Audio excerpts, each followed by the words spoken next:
आचार्य जी नमन। मेरा प्रश्न विवाह के संबंध में। पहला है, सिंदूर लगाना हिंदू महिला की कर्तव्य है। दूसरा जो है, मंगलसूत्र का उतारना या ना पहनना पति के प्रति हिंसा है, मेंटल क्रुएल्टी। तीसरा जो है, 7 पैरों के बिना हिंदू रिवाज, शादी का रिवाज पूर्ति नहीं, मान्यता प्राप्ति नहीं होगी। तो निजी मामलों में कानून का क्या मतलब? जो संस्कृतिवाद चला है, जो सामाजिक और राजनीतिक दोनों क्षेत्रों में दिखाई दे रहा है, उसका उद्देश्य सिर्फ सत्ता पाना नहीं है। उसका उद्देश्य आपके घर में घुस करके ये नियंत्रित करना है कि आप जियोगे कैसे। उसका उद्देश्य ये है कि आपको आदर्श भारतीय सांस्कृतिक गृहिणी बना दिया जाए। ये सारा काम इसलिए चल रहा है कि बिल्कुल एक एक चीज तय कर दी जाए। आप अपने पति के पांव दबा रही हैं कि नहीं दबा रही हैं, ये चीज समाज और सत्ताधीश और न्यायालय तय कर दें। आप बच्चे पैदा कर रही हैं कि नहीं कर रही हैं, कोई और तय करेगा। आपको किससे रिश्ता रखना है कि नहीं, ये भी समाज तय करेगा। ये जो पूरा काम चल रहा है, ये इसीलिए चल रहा है। तो इससे तो स्त्री की मुक्ति की संभावना ही बहुत। तो ये स्त्री जाने। आपके पास भी आवाज भी है, हाथ भी है, टांगे भी हैं, वोट देने का अधिकार भी है। तो स्त्री जाने कि वो अपने साथ क्या होने दे रही है। जो पूरी मेडिवल पैट्रियार्की है, भारत में अभी भी लोग हैं जो उसको वापस लाना चाहते हैं। उनके 2 जबरदस्त उद्देश्य हैं। जितने भी तथाकथित निचले वर्ण हैं उनको काबू करके रखो और सब महिलाओं को काबू में करके रखो। एक ताकतवर वर्ग है जो हर तरीके से यही कोशिश कर रहा है कि ऐसी व्यवस्था वापस ले आ दो जिसमें ये जो लड़कियां अब इतना उछलने लगी हैं कि बाहर काम करेंगे, नौकरी करेंगे, पति की नहीं सुनेंगे, इन सबको जरा नाक में नकेल डाली जाए। अब देखते नहीं हो जो अपने आप को संस्कृतिवादी बोलते हैं, यही वो होते हैं आमतौर पर जो जातिवादी भी होते हैं, और यही वो होते हैं जिन्हें सबसे ज़्यादा समस्या होती है महिलाओं से। आप देख लीजिएगा। और यही वो होते हैं जिनके सामने जब वेदांत की बात कर दो तो भड़क जाते हैं। उनके लिए कल्चर सब कुछ है, फिलॉसफी कुछ नहीं है। और कल्चर माने हमारे बाप दादा की जो ट्रेडिशन है वही कल्चर है बस। और हमारी दादी तो घूंघट करती थी ना, तो ये आज की लड़की ऐसे कैसे बाहर निकल रही है बिना पर्दे के। जैसे मेरे दादी रहती थी वैसे ही ये सब लड़कियां रहेंगी। मेरी दादी ने कोई पूछा था, शादी के बाद दादा का चेहरा देखा था, तो वैसे ही मेरी बेटी को भी रहना होगा।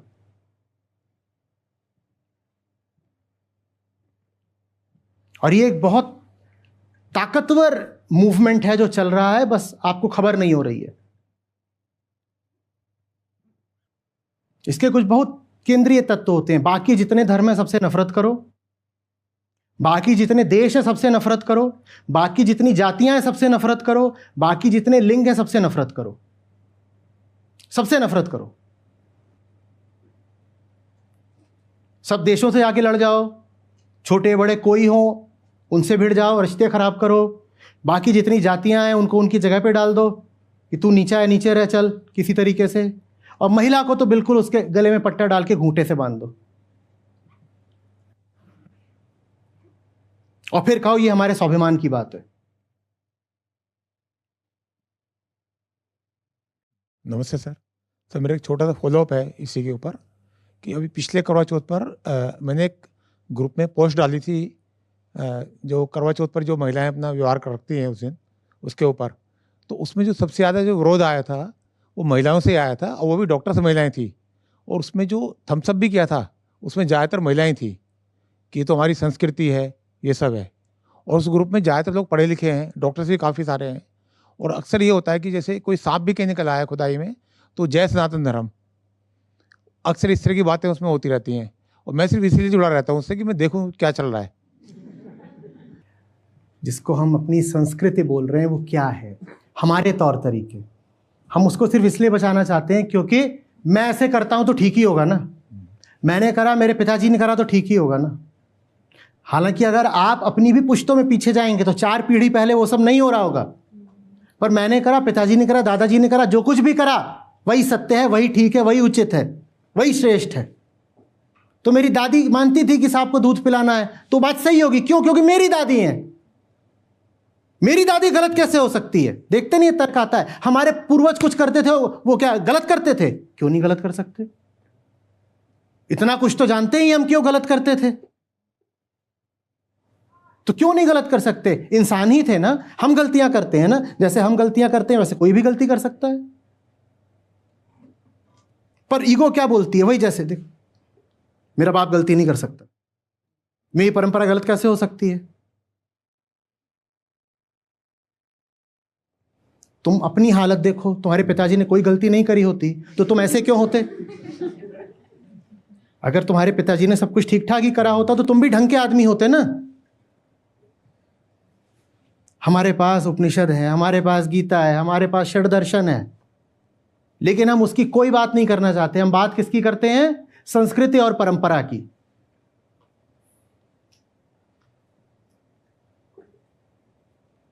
दुनिया के उच्चतम ग्रंथ आपके पास, मुक्ति दे देने वाला दर्शन और साहित्य आपके पास, उसको छोड़कर आप किस में लगे हो? नहीं जी, हमारी तरफ तो ये माना जाता है कि वो जो पुराना बूढ़ा बरगद है, उसकी पत्ती अमावस की रात चबाने से लड़का होता है।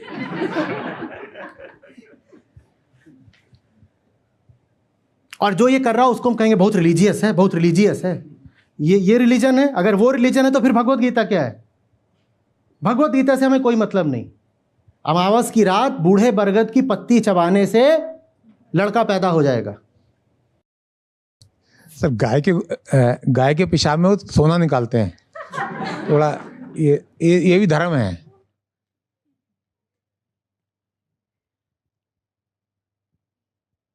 बार बार बोलता हूं, गाय के साथ हम कितनी क्रूरता कर रहे हैं। क्रूरता रोकने में किसी की रुचि नहीं है।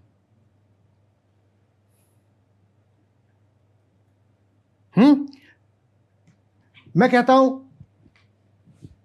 ये जो दूध की पूरी प्रक्रिया है, इसमें कितनी क्रूरता है, तुमने दूध पीने से पहले देखी क्या? तो मुझसे बोलते हैं अगर दूध नहीं पिएंगे तो कोई गाय पालेगा नहीं, ऐसे तो गाय की प्रजाति विलुप्त हो जाएगी। अच्छा, मां बोलते हो मां दूध नहीं देगी तो मां को पालोगे नहीं? तुम बताओ फिर। तुम कह रहे हो कि अगर दूध नहीं पियोगे तो तुम गाय को पालोगे नहीं, और तुम गाय को मां भी बोलते हो। तो ये कौन सी मां है जो अगर दूध नहीं देगी तो तुम घर से निकाल दोगे? अगर सचमुच मां है तो दूध लिए बिना पालो ना। अगर सचमुच मां का दर्जा दिया है तो दूध लिए बिना क्यों नहीं पालते?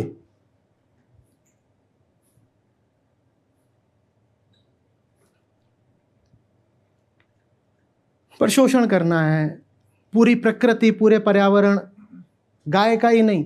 देखते नहीं हो अभी भारत में मांसाहार किस गति से बढ़ रहा है? कोई भी जीव हम छोड़ रहे हैं जिसके प्रति हम हिंसा ना करते हो। सर, एक उनकी यूट्यूब पे काफ़ी वीडियोज हैं, तो उनका बड़ा एक गाय के दूध के ऊपर ही उन्होंने झूठ फैलाया हुआ है बहुत ज़्यादा, कि गाय के दूध की जो 4 थनों में से एक जो होता है उसके लिए होता है, उसके बच्चे के लिए, 3 हम लोगों के लिए होता है। प्रकृति ने ऐसी व्यवस्था करी थी, प्रकृति की व्यवस्था है इसके लिए, इसलिए क्या बहुत बड़ी फैलाते हैं, और वो बड़े सम्मानित हैं वो। नमस्ते सर। सर, मैं जानना चाह रही हूँ कि मैंने अपनी क्लास में स्पेशली गर्ल्स स्टूडेंट्स थी, तो मैंने उन्हें बताया कि I was teaching them human reproduction. तो मैंने फिर उन्हें बताया कि जो बर्थ का प्रोसेस है वो बड़ा नेचुरल है, लेकिन जो सेलिब्रिटीज़ हैं वो ये प्रमोट करने में लगी हुई हैं कि सरोगेसी ठीक चीज़ है। तो जो कि मेरी भी मान्यता है कि अगर नेचुरल प्रोसेस से होगा तो जो बच्चा और माँ के बीच में एक हार्मोन रिलीज़ होता है ऑक्सीटोसिन, जो कि लव हार्मोन है, वो बॉन्डिंग में डेवलप करता है। तो सरोगेसी ठीक कॉन्सेप्ट है या ये डिस्क्रिशन के ऊपर डिपेंड करता है? डिस्क्रिशन की बात है, लव हार्मोन तो कुछ नहीं हो सकता ना, डिस्क्रिशन की बात है। लेकिन बच्चा माँ को मतलब एक होता है नेचुरली पसंद करे, वो हार्मोन का नेचर ही है, मतलब वो उस टाइम पर बॉन्डिंग। हार्मोन क्या करवाएगा? फिजिकल अटैचमेंट ही तो करवा देगा। हाँ,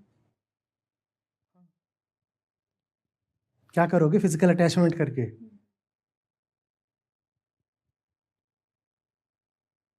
क्या करोगे? मैं सरोगेसी की वकालत नहीं कर रहा, पर ये जो बात होती है कि वो फिजिकल अटैचमेंट होना ही चाहिए, उसे करोगे क्या?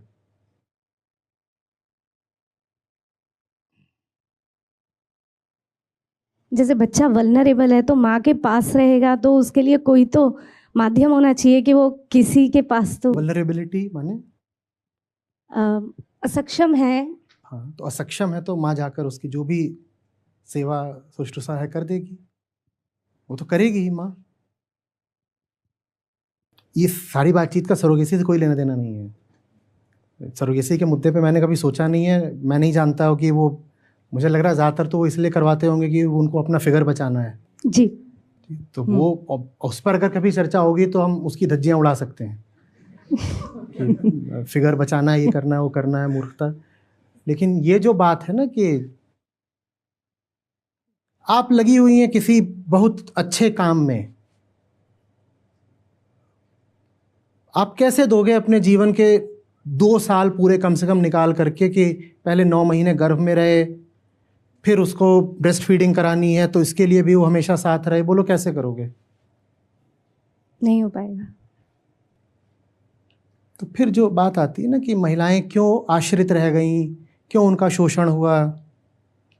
एक बार मैंने बोल दिया था the function of reproduction must move outside the women's body, बड़ा हल्ला मचा, बोले अरे ये क्या बोल दिया, जबकि यही सही बात है।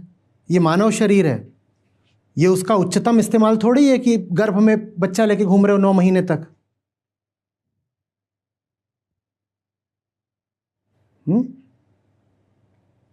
महिलाएं कैसे अपने जीवन में चेतना की ऊंचाई पाएं अगर वो प्रेगनेंसी भी कोई एक बार तो होती नहीं है, कई बार हो रही है, अगर उनको यही करना है तो। और ये पूरा फुल टाइम जॉब होता है जी। 6ठे महीने के बाद से। और आप क्या करोगे? आप गर्भ संभालते हो, बच्चा पैदा हो गया, क्या करोगे? वो जो उसकी देखभाल, उसकी केयर और ब्रेस्ट फीडिंग, ये तो 24 घंटे की ड्यूटी होती है। अब आप जिंदगी में क्या, कौन सा ऊंचा काम कर लोगे? क्या बढ़िया, कहीं पर भी कोई भी बढ़िया काम लगन मांगता है, डेडिकेशन मांगता है, टोटल इन्वॉल्वमेंट, टोटल इन्वेस्टमेंट मांगता है। कैसे कर लोगे? और आप तो नहीं करोगे, आप अब घर में ये सब कर रहे हो, लेकिन जो पुरुष है वो तो कर रहा है ना। तो अब वो जिंदगी में आगे निकल जाए तो फिर शिकायत नहीं। आप घर में बैठ करके ये सब कर रहे हो, लेकिन पुरुष थोड़ी घर में बैठ गया है कि वो भी यही सब कर रहा है। वो थोड़ी पेट में बच्चा लेके घूम रहा है, तो वो तो अपना सब आगे बढ़ा रहा है काम। हमें उससे प्रतिस्पर्धा नहीं करनी है, पर हम एक बात समझना चाह रहे हैं कि समय का उपयोग कहाँ को हो रहा है। और मैं एक और चीज़ समझना चाह रही थी, जैसे अगर मैंने ये डिसीजन लिया है कि मैं बच्चे पैदा नहीं करूँगी, तो मुझे यूट्रस की भी ज़रूरत नहीं है, क्योंकि फिर उससे भी मेंस्ट्रुअल साइकिल हैं और जो दिक्कतें आती हैं, तो उसे रिमूव करना, मतलब क्या मैं बहुत बॉडी आइडेंटिफाइड हो रही हूँ, या उसके साथ ही ऐसे जी लिया है जाए? कि आपके पास जीने के लिए वजह कितनी ज़बरदस्त है। वजह हो तो क्यों नहीं, क्यों नहीं। मुक्केबाज क्या करते हैं, बॉक्सर्स क्या करते हैं, अपने यहाँ पे कवर ही नहीं करते, निकलवा भी देते हैं। वो कहते हैं ये मेरी वल्नरेबिलिटी है, ये मुझे जीतने नहीं देगी, वो दांत निकलवा देते हैं। आपके शरीर में कई ऐसे अंग होते हैं जो किसी काम के नहीं होते, आप आराम से उनको निकलवा देते हो जब जरूरत पड़ती है, या आप बहुत विचार करते हो। क्या बोलते हैं डॉक्टर साहब ऐसे पार्ट्स को? Vestigial organs. जिसमें से प्रमुख कौन सा होता है जो पेट में दर्द करता है? अपेंडिक्स। अब उसको लेके घूमो, अपेंडिसाइटिस और हो जाए तो आप कहते हो मेरी जिंदगी में इसकी कोई उपयोगिता नहीं है, बल्कि ये मेरे लिए बोझ है, तो आप निकलवा देते हो ना। मैं इस पे कोई निर्णय नहीं दे रहा, ना मैं इन बातों को जानता हूं,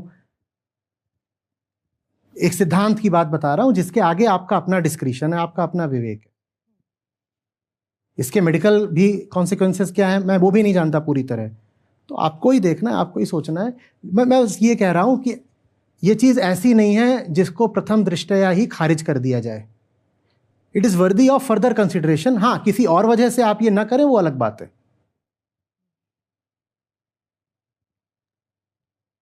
ना कि नाचन निकली बापुरी घूंघट कैसा होए, तो वैसे ही उस जहां घूंघट है वहां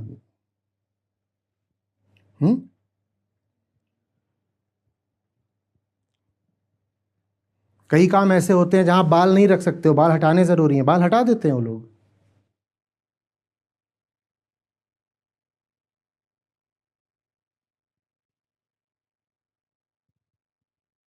बिल्कुल, मुझे मालूम है इस पर किस तरीके के प्रतिवाद आएंगे, आ ही रहे होंगे बहुतों के। क्या आप बाल की तुलना गर्भाशय से कर रहे हैं? मैं भी इतना, आप अगर समझ सकते हो तो मैं भी समझ सकता हूँ। मैं एक मोटी मोटी बात बोल रहा हूँ, आगे आपको सोचना है।